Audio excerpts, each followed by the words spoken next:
Hello and welcome. I'm Maria Tomás-Keegan. I want to welcome you to the show where we share some wit and wisdom and some wonderful guests to help women navigate career and life challenges and changes. And most importantly, for you to know that you are not alone. Each week through our conversations, we share resources to encourage women to be more confident, resilient, and brave in their career and life choices. We stream live weekly every Thursday at 10 a.m. Pacific Time on the E360 TV network, which you can find on your favorite streaming channels like Roku and Apple TV and Amazon Fire.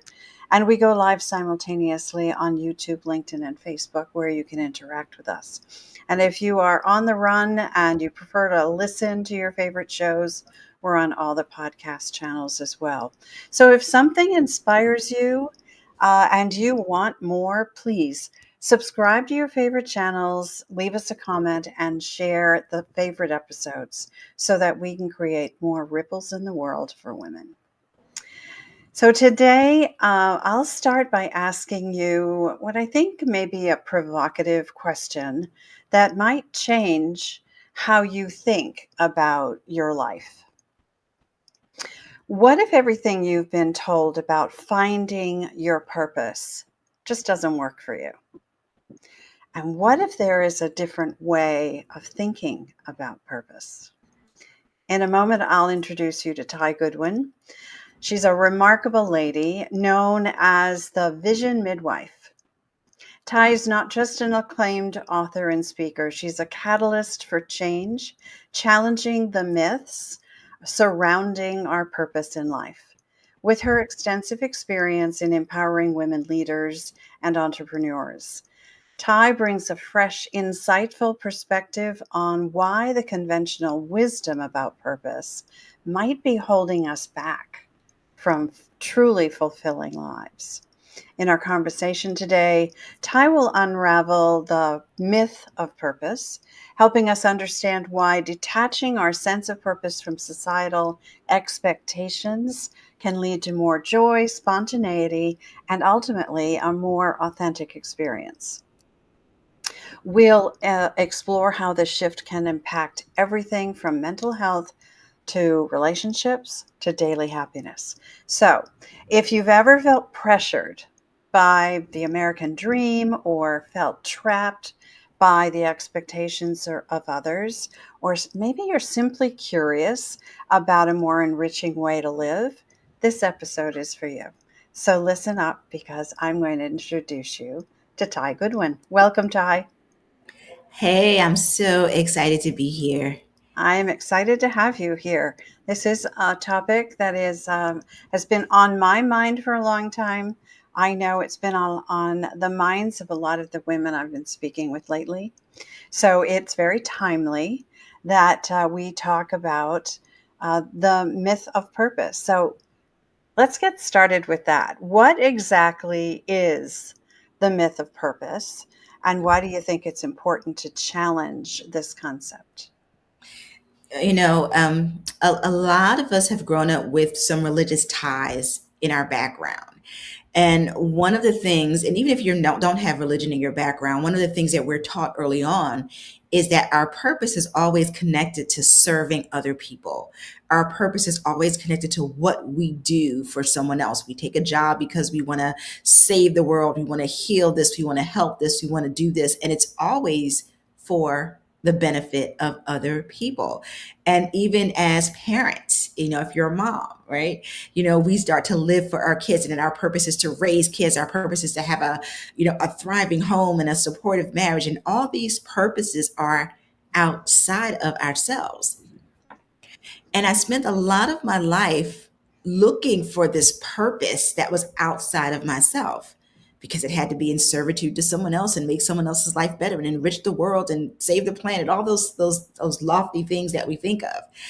And a few years ago now, I came to this realization that my only purpose is to become the best version of myself.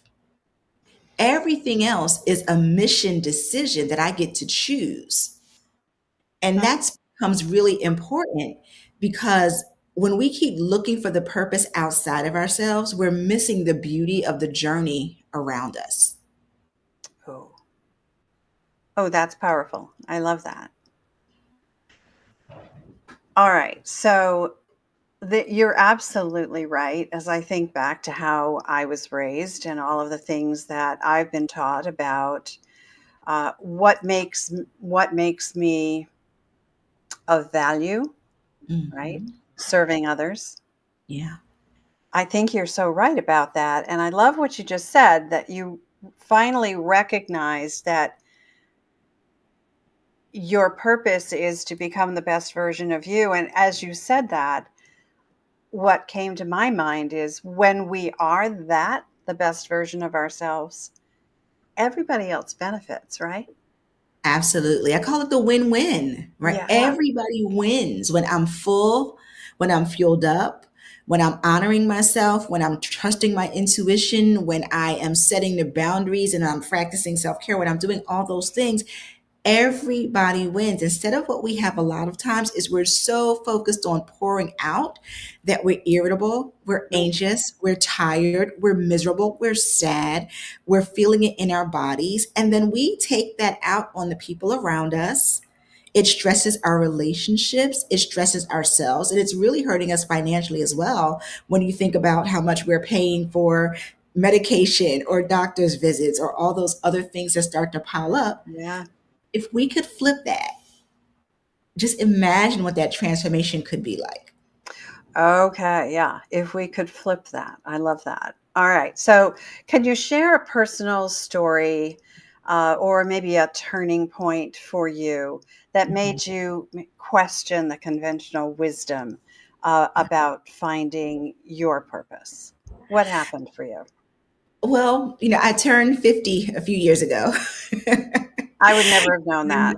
And, You yeah, look I know. great. I hear that all the time. But I turned 50, born in 1972, and I turned 50, and I started really thinking about things differently. And I took a look at my life, and I realized how much time I had spent trying to find this person and be this woman of purpose.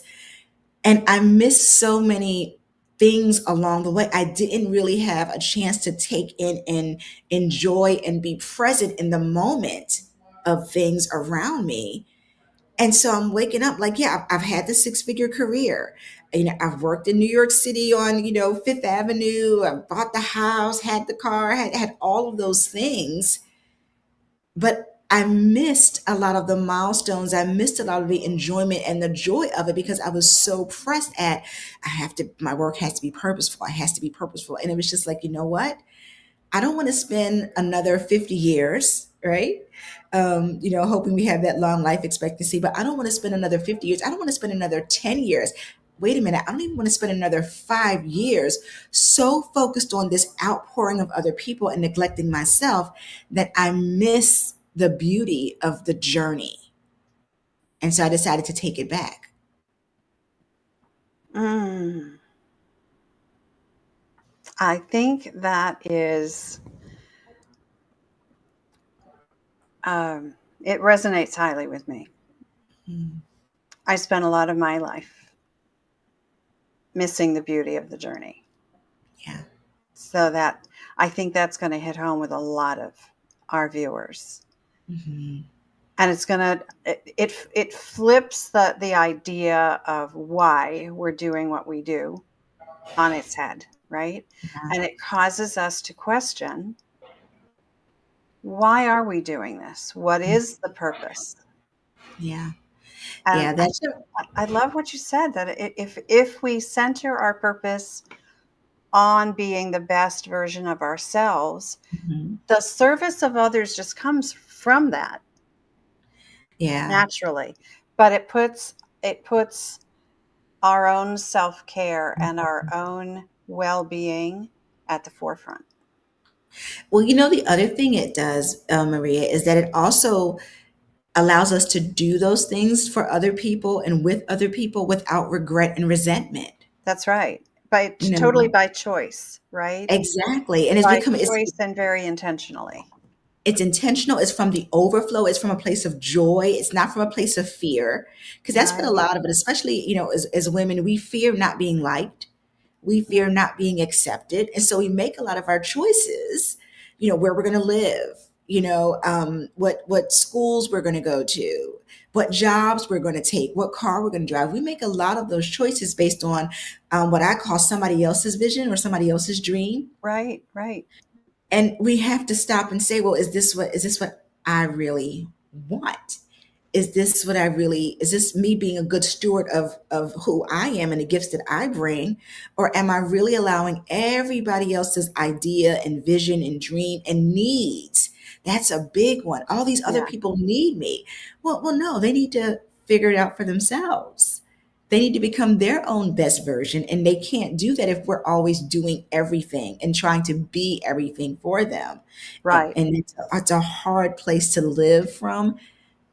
Yeah, and it truly is not sustainable when you really think about it, because you talked about giving from the overflow. You Mhm. cannot give from an empty cup. Yeah. And if you've got a cup, if you're the cup and other people are putting their straws in your cup and sucking it out, Hmm. that depletes you, Oh, right? yeah. And we all, so many of us see ourselves, myself included, for so many years, and I still struggle with this, Mm. being the fixer, right? Mm. Everybody comes to me to help solve the problem. I'm a really good solution provider, really, really Mm. good. And and it's almost a badge of honor that we wear, right? Yeah, absolutely. But how does it hurt us? Mm. There's a proverb that I read once, and it says, "Hope deferred makes the heart sick." Oh, hope deferred makes Hope the deferred heart. makes the heart sick. And I think about that a lot with women who we constantly put ourselves on the back burner. Yeah. We put what we want on the back burner. When well, I can't do this because I've got to take care of this person, or I can't do this because this person will be upset if I leave and go here. Oh, now that I've got children, where I have to take care of my children's needs become first. So now I can't do, and defer, defer, defer, defer all the time. And it makes us heart sick. So of course, now we're going to try to fill that sickness with, whatever we can, whether it's shopping, whether it's money, whether it's sex, whether it's, alcohol, whether it's whatever, whether it's people, whether it's social media, right? We're filling it with something when it really has to get centered back to, what is the hope that I put on the back burner for other people? Because that's a really big hurt to carry, is when the things Yes. that you've hoped for and dreamed for, you've intentionally put them on a back burner. Yeah. But what we've done is we've called it purpose, and it's not. Yeah, it's like a misnomer, Hmm. right? And Yeah. it's not a viable purpose if it is not also serving you first, right? Yeah. If it's Yeah. draining your energy, if Hmm. it's depleting you, it's not a good purpose to serve. Oh, I love that you use that word, because that's one of the things that we say. Serving does not mean sacrifice. Right. But we get that wrong, and we think that, for us to be really in our purpose, that means we have to sacrifice certain things. And that was part of, my story growing up. I'd read some book about Yeah, this guy. I read raised some. that way, right? Yes, yes. I read a book, and he's like, "Well, I want to do this, but he wanted to be an artist, but his religion and his beliefs were like, oh no, you should be a missionary." And I honestly, Maria, I let go of I was a fashion design major in school. Mm.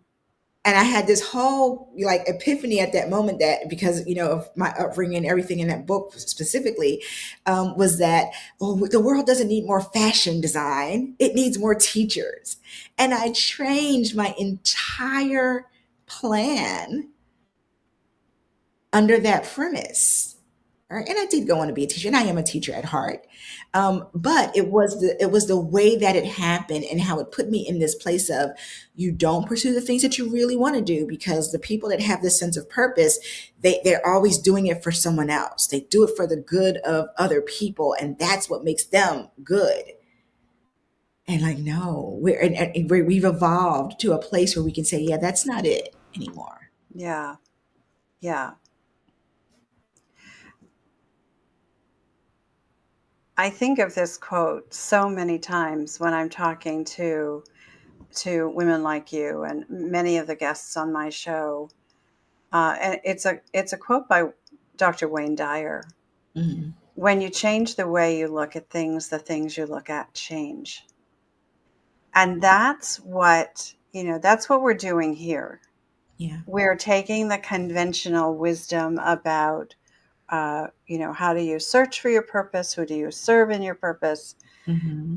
On its just taking it and flipping it's on its head, Yeah. changing the way we look at it. And Hmm. as we look at it, it will change for us. We'll It. see it in a different way. Our Hmm. perspective will shift, and our purpose as a result will shift. Yeah. I call that more of a mission. You know, I look at it as my purpose is to become the highest version of myself, and then I get to have these missions, right?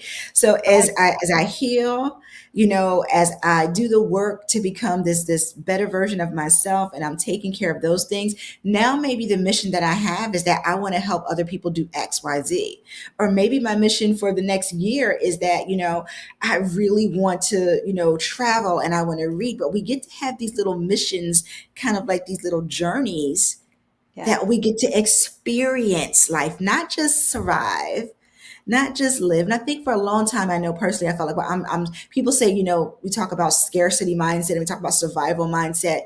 And we think that because we've got a six-figure job that we're not in survival anymore because we're making money and we've got the title. But if you are still living your life tied to, I got to pay the car note, I got to pay this, I got to pay that, you're still focused on survival. I don't care how much money you make.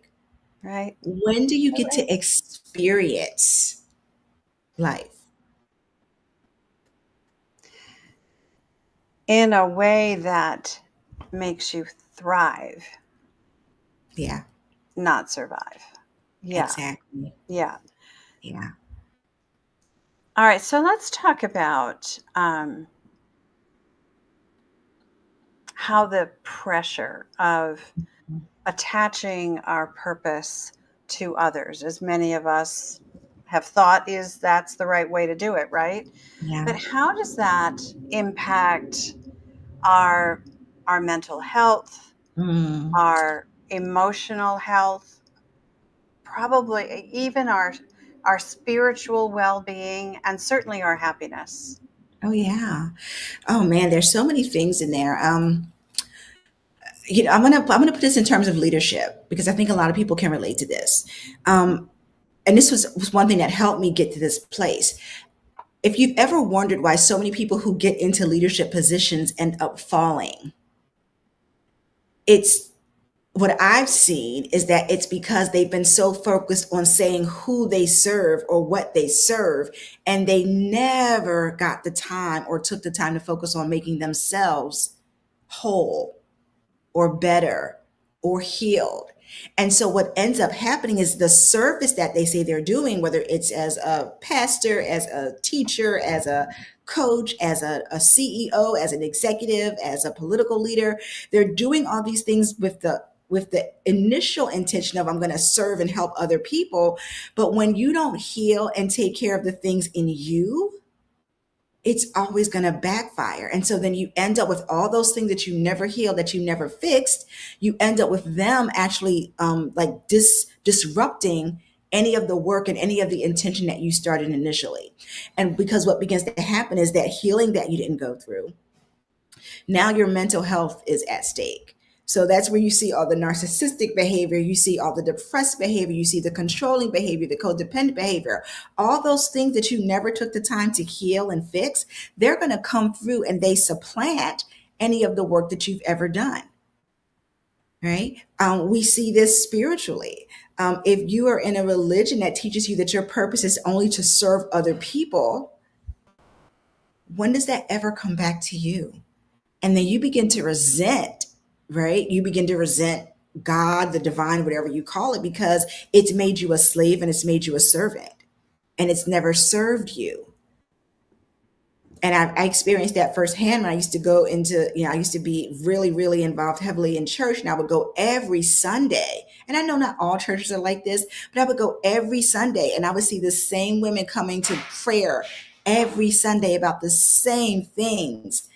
Help my husband, help my job, help my children, praying every Sunday for the same things over and over again, but never giving the agency to focus on themselves. And so nothing ever changed. And the sad thing about that is when we don't heal it within ourselves, it happens. We're setting that model for the people that come next, our children. And so they're seeing the same thing. And then they're doing the same thing. And so now we've created this ripple effect of people, especially women, who are always serving other people, never taking care of our own self-care, our own mental health, our own spiritual connection, because we put everybody else first and everything else first, and our purpose is always outside ourselves. So now that's the model that we pass on to the next generation. And guess what? They do the same thing over and over and over again. Right. Right. That's such a powerful thought that, we can see this pattern going back Mhm. generations, Yeah. right? Probably till the beginning of time. The role that women have played, and it has been expected of women to play for centuries. Yeah. Now we get to think about it differently and really challenge those norms, because you're so right. The pattern repeats Mhm. as we model the pattern that we've been taught and Yeah. don't challenge it. Until we challenge it and we decide that we want to think about it differently. Yeah. And not everybody will. That's okay. Mhm. Some women feel very comfortable in that pattern, and they Mhm. they feel very comfortable serving, but I hope they will think a little bit differently about it and say, yeah, but what about me? Mhm. How much better could it all be Yeah. if I took just a little bit of that time for myself Mhm. instead of living by the expectations of others all the time? Yeah. And not just the expectations of others, but also looking for other people to rescue us. That's a And to validate us, right? yeah, absolutely, absolutely. It's having that agency for ourselves. Like I have value. I don't need validation from anyone else. Right. I value my own intuition. I have a book called Becoming Bankable, and it has affirmations, and one of the affirmations in there is that I honor my intuition over anybody else's, because we don't listen to ourselves. We listen to Right. everybody else. And so many of us have that when it comes to, like, quote unquote, finding our purpose. Someone says, well, you need to go to school for this, or you should become this, or you're good at this, or you're not good at that. And we listen to all of these voices. And so I want to encourage anyone who's listening to this to take some time and think about, when's the last time you listened to your voice? When's the last time you blocked out everything and anybody else saying whatever they wanted to say, and you got really quiet and you listened to your voice? And it might take a minute, if you haven't done it in a while, for you to recognize it, but it's so valuable to do that.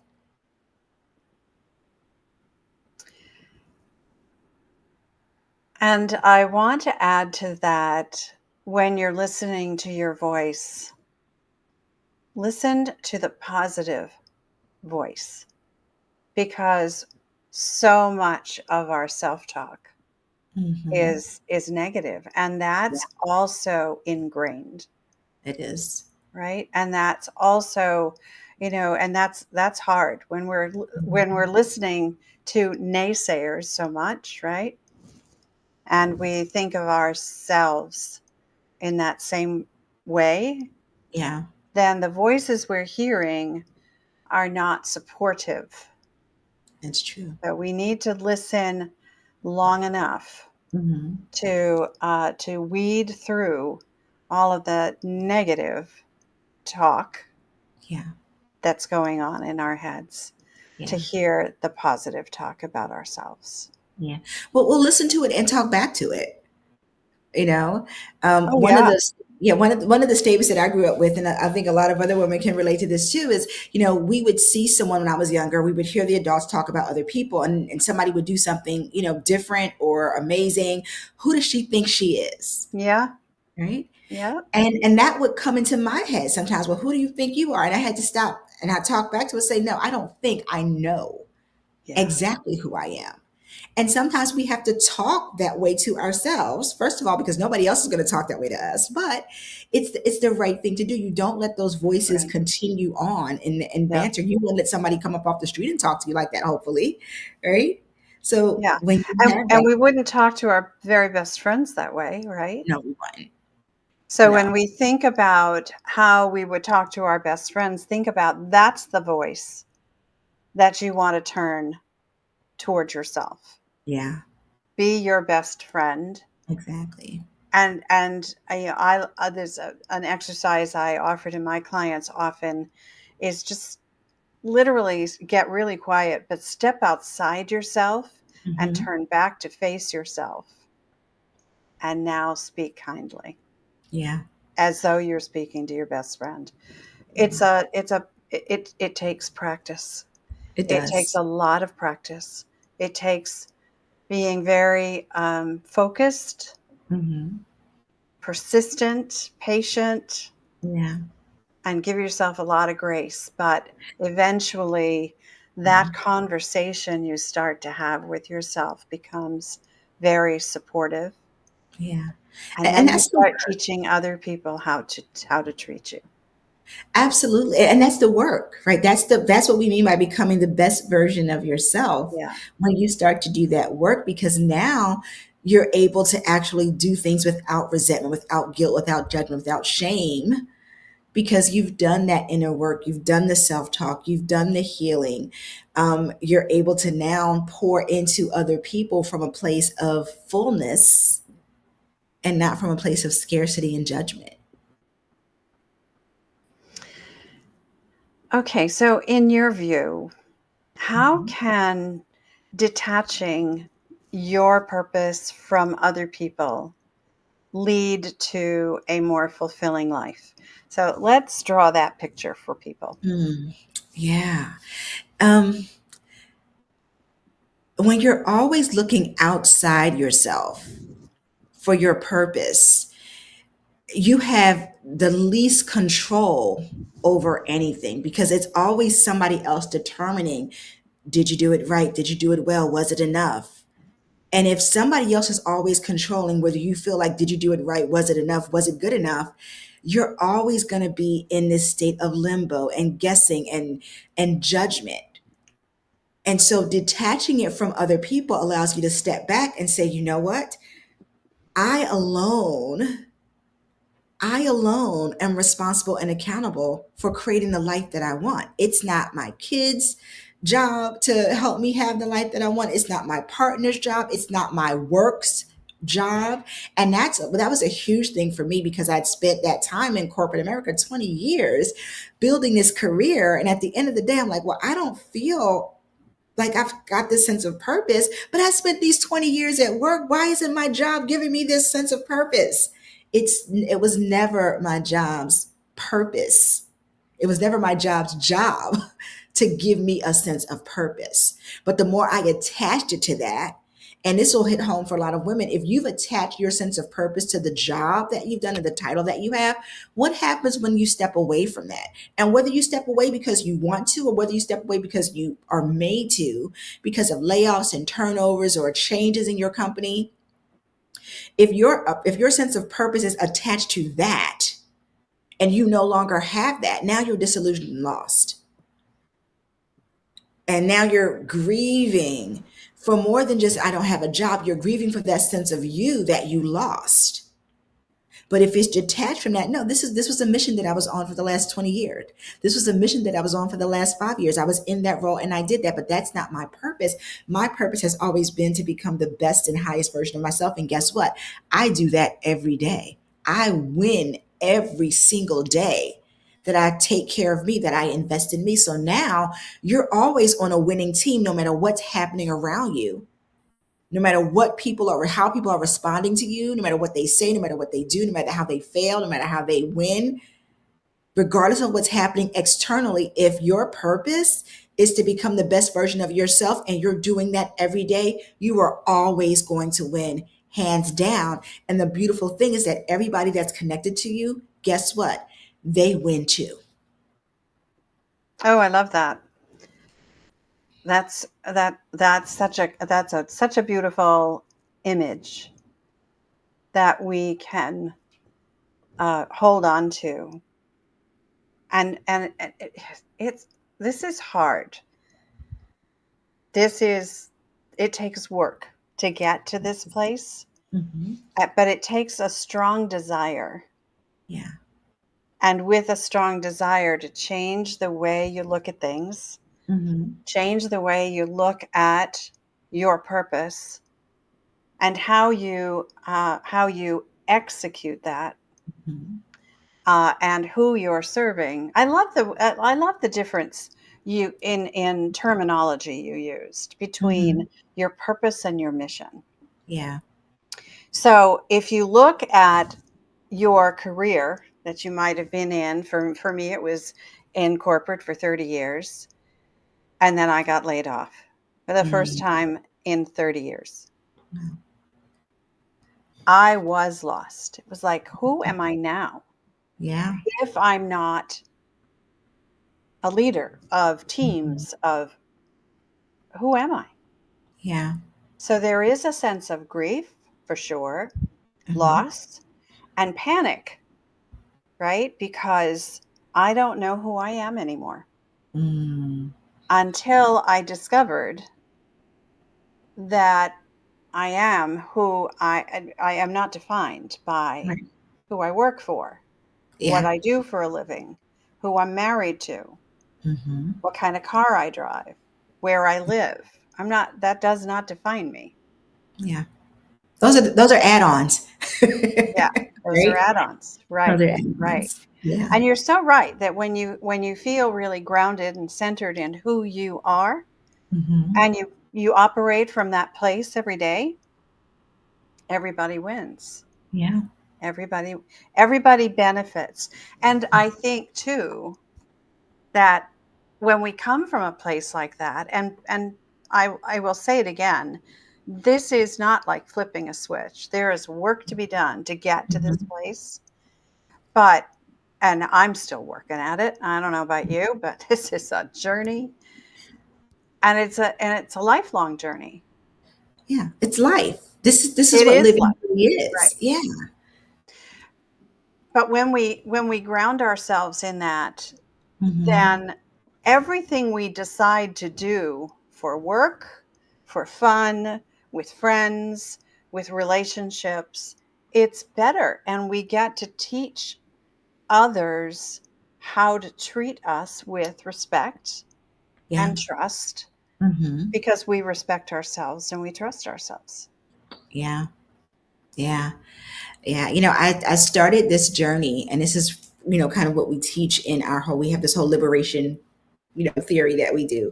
And we always start with being curious. Mm, And I want to invite, folks to start asking some questions, because that's how I got here. I was curious. Well, what if this isn't really purpose? What if, they're saying this is your purpose and this is what you've got to do to find your purpose? What if that's just not true? What if there's another way to see this? And so we get to be curious, not judgmental. And I want to make this very clear, right. because I talk about the difference between bright women and brilliant women all the time, I've known a lot of both. But bright women, we will label ourselves, right? Well, I'm too old. Nobody ever helps me. I'm always the loser. I'm always the last. I'm always this, and we label ourselves. And brilliant women, the first thing they learn to do is ask better questions. Okay? What else can I accomplish? Who else can help me? Or the big question is, what is it that I really want? Yeah. Right? get curious. Yeah. And then the second thing is to tap into what are your convictions? Like, what do you really believe? Because if you say that you really believe that, family is the utmost importance, but you are constantly taking yourself away from your family for work or for whatever else, is that really in alignment with what you want to create in your life? So what are your values? What are you convict like what are your convictions? What do you believe in? Right. Those are the first two steps to really getting clear about how to create that sense of purpose that's based on you becoming the highest version of yourself. All right. So I love those. I love Mhm. those questions. Give us some more. What are some of the other questions? These Yeah. are practical steps that Mhm. someone can take away today.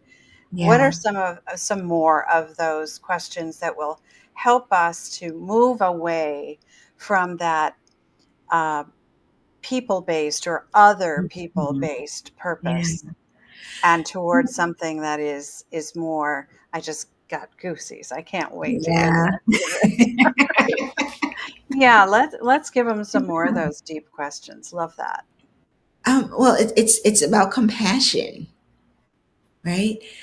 Where have you not been compassionate with yourself? How can you be more compassionate with yourself? And then how can you be more compassionate with other people? Like, to me, when we start down a journey like this, we tend to like judge and blame, and oh, if so and so hadn't done this, and if this hadn't done this, and I would have been here if, and we can totally go down that path. And sometimes you may want to vent around that.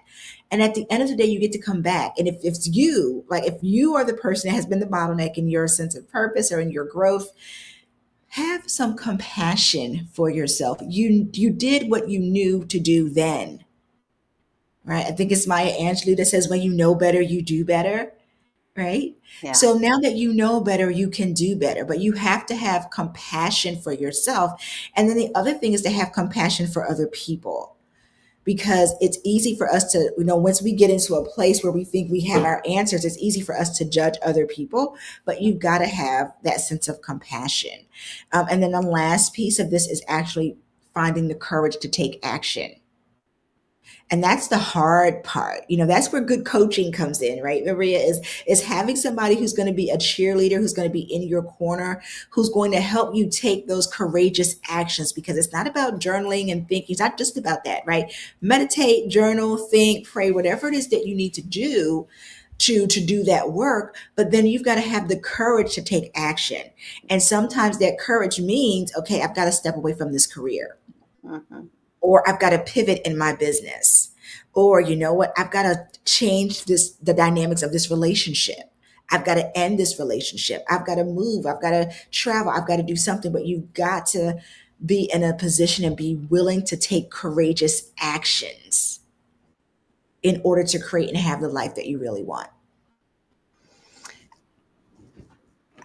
And the that's the hard part. And it's what I find is that women try to jump to the action Hmm. before they do the other parts, right? Yeah. Yeah. Before they ask the really deep questions, before they get curious, before they do Yeah. the inner work that is required, and they want to jump right to the action. Hmm. And often Yeah. they they've they've missed the mark when they jump, right? Yeah. They Yeah. land themselves kind of back in the same place they were, and it becomes Yeah. this. So things have to change, things have to shift, pivot, Hmm. whatever the case may be, Yeah. here and here, before it's clear what steps you really do need to, what leaps you want to take, right? Oh, absolutely. And that's the challenging part, because a lot of the women that I work with, they're not in a safe space where they have an opportunity to connect with somebody. That's how I got to be this like vision midwife, right? Like, who do they go to when they've got doubts or they've got questions, or they feel like, well, everybody says, well, I should be happy because I'm making six figures and seven figures and I've got this, but I should be happy, but I'm not happy. I should be content, but I'm not. What is this longing? Like, where is this coming from? Right. Who do they go to? for that. So you need that safe space and that support to be able to have those conversations and to ask those questions and sometimes just sit with it. We don't have to answer on demand. I think that's one of the things we learn in a corporate culture, right? Yeah. Is that when you answer, you have to be precise and it has to be perfect. And it's never okay for you to say, I don't know. And we have to give ourselves permission to say, you know what? I'm not really sure. I need to sit with that. And that's a beautiful thing to be able to sit with some of the questions that you're curious about and give yourself the space and the permission to figure it out. Yeah. Yeah. So, that's such a good point. We have to, I call it giving ourselves grace Mm-hmm. to not know everything and to give ourselves the space to figure it out. Yeah. And that might mean that we sit with it, we think about it. It might mean that we call in support because Mm-hmm. we don't know everything, right? So Absolutely. we reach out to what I call our personal board of directors and call the gang in and say, Mhm. I'm stuck on something. What do you think? Yeah. Yeah.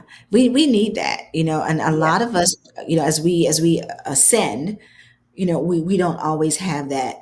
But another thing that I notice that happens too is that we lose the trust with ourselves because Yeah. especially when you're in some corporate environments, some are great, right? But there's some environments that you're in where we always are seeking that validation. Yeah. Other people, we're always seeking the buy-in, right? We're always seeking that support from other people to the point where we stop trusting ourselves. And I see it all the time, especially with women that were in a corporate environment and then they come out and they're now entrepreneurs, and they had this huge title, making lots of money and lots of decisions in a corporate space, and the minute they get into their own business, it's like, I gotta What do you do? choose. I get to Yeah. choose. I don't know how to make that decision. Yeah. And they become very indecisive. And I see it as we lost that ability to trust ourselves. That's right. The self doubt kicks in Mhm. and it takes over, takes us Yeah, down a rabbit hole, and it becomes a circular process that we get ourselves tied up in. yeah, Even within the corporate ranks, as we yeah. start to uh, climb the proverbial ladder, right, and move from management roles into leadership roles into C-suite roles. Mhm. Very often there is that self-doubt that a lot of people call this imposter syndrome, right? That, am I really as good as I think I Mhm. am, right? Yeah, And we question ourselves a yeah. lot, a lot. Well, I have a different take on the imposter syndrome. Okay.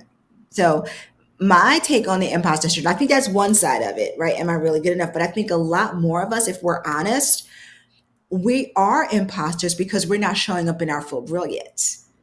Like we're dumbing ourselves down, right? Because we want to fit in. We don't want to step on anybody's toes. We don't want somebody else to feel uncomfortable. So I want to play it a little bit small. Okay. And So you're I like that. So we're not yeah, even showing up in our full brilliance like that. exactly. And Yeah. that's being an imposter.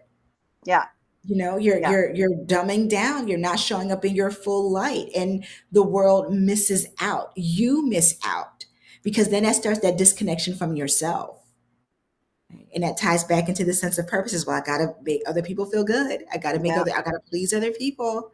Yeah. I gotta make everybody else happy. Yeah. Yeah. And it is so generational. I pray that the current generations of women and the next generations of women, it will be better and easier for them. And we need to be continuing to talk to these women about there's another way of looking at this, Mhm. like this one, right? So, so how do you address, Ty? How do you address critics that would argue that people would be leading aimless lives if they did not have a purpose connected to other people? What do you Mm. say to them?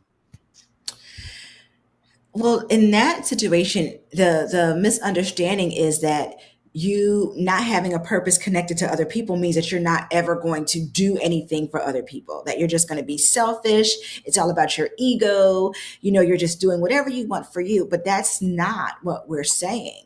The premise is that once you make your purpose that you become the highest version of yourself, of course it's going to lead you to wanting to connect, to share, to sow into other people, to make things better, to make the world around you better, because you are going to be so fueled up.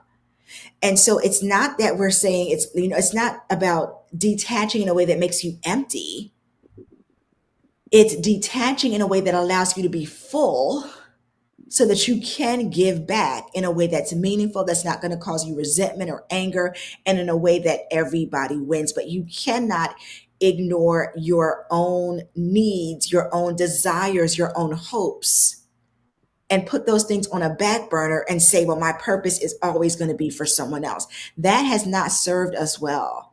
If you take a look at the women that are in your life, that are in your space or in your line, and that have taken that approach, has that served them well? Has that gotten them to this place where they're not just surviving, they're not just living, but they're absolutely thriving to the point where it's not just about them thriving, but they've created a ripple effect so that people that come after them are thriving as well? Or have they been so focused on making their purpose outside of themselves that they're actually creating a chain or a shackle? Right. And so now we're shackled to this. I got to serve someone. I got to sacrifice. I got to do this. And now the next generation is doing the same exact thing. And then we're not getting anywhere. We're not expanding. We're not elevating. We're not getting to this place of thriving because we're so attached to our purpose, having to be attached to other people.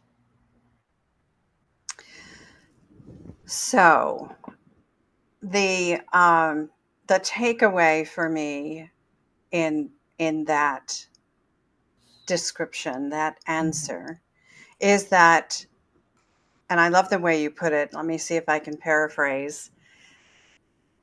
When we are focused on ourselves, when our purpose is to be the best version of ourselves, we continue to fill our own cup, and naturally from that we give. And if we Absolutely. think about that not as purpose but as mission, then it's intentional. It's Mhm. because we choose to do that, not because someone else told us that's the right thing to do. Yeah. Not because I feel obligated Right. to do something, but it becomes a joy. It becomes, oh man, I can't wait till I can. And I'm excited to get to do this. And so even in that case, even when the mission gets hard, we don't quit. And I think this would happen too when your purpose is always outside of you. And when that purpose gets hard, then it really begins to feel like a chore and obligation. But no, wait a minute. I'm choosing this. And this is part of my journey. And this is how I'm growing. And it's just so much more encompassing of a life that allows you to thrive rather than an obligation or a duty that you must serve. Right. Right. Oh, that's so good. This is such good stuff. This is such a great way for all people, but especially women, Yeah. to think differently about what matters most to them, and what brings them joy and fulfillment, and what therefore that then drives them, right, to do things that are coming from a very different place of Yeah. purpose. Yeah. Yeah. All right, so Tai, I would love to chat with you long time about this. It's a great conversation, but we have to wrap things up. The network tells us that. So I would love to have you just kind of wrap this up in a bow for us. What are Yeah. the key takeaways that you would like our audience Mhm. to walk away with from this conversation today? Yeah. The first takeaway is from the lesson that I lived. That's what I call it, is that don't focus so much on the map that you miss the journey towards your destination. right? When you're so focused on purpose, purpose, purpose outside of yourself, you're missing the journey of what's happening around you and all of those experiences and all of those people. And there's so much value in that. So shift and focus, and then get really curious. Ask yourself those questions. What is it that you really want? Does it have to be this way? Is this true?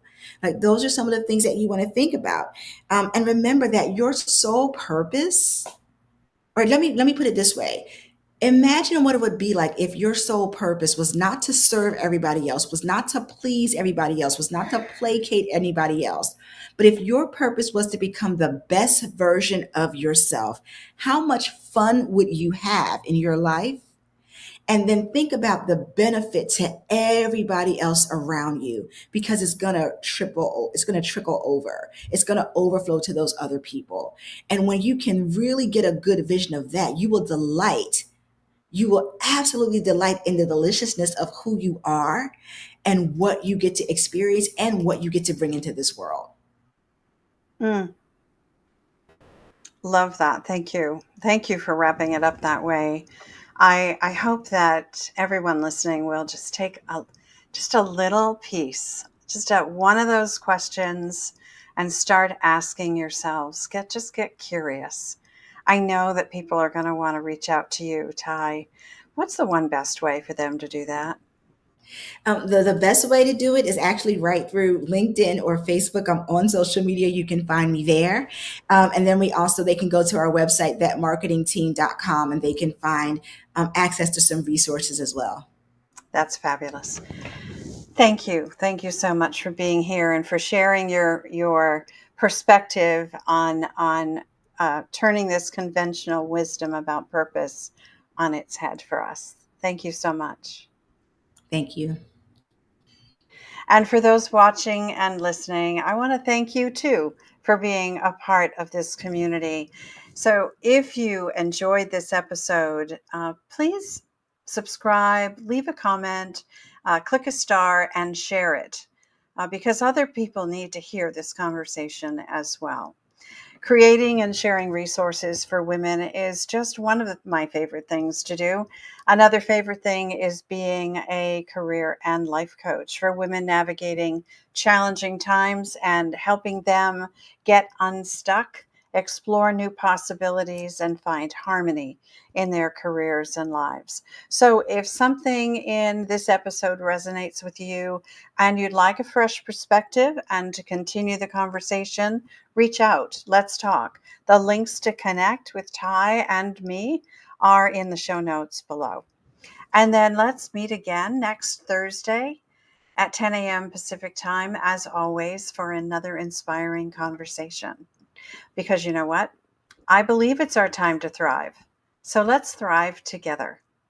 Until next time, I'm Maria Tomás-Keegan, helping you turn transition into triumph.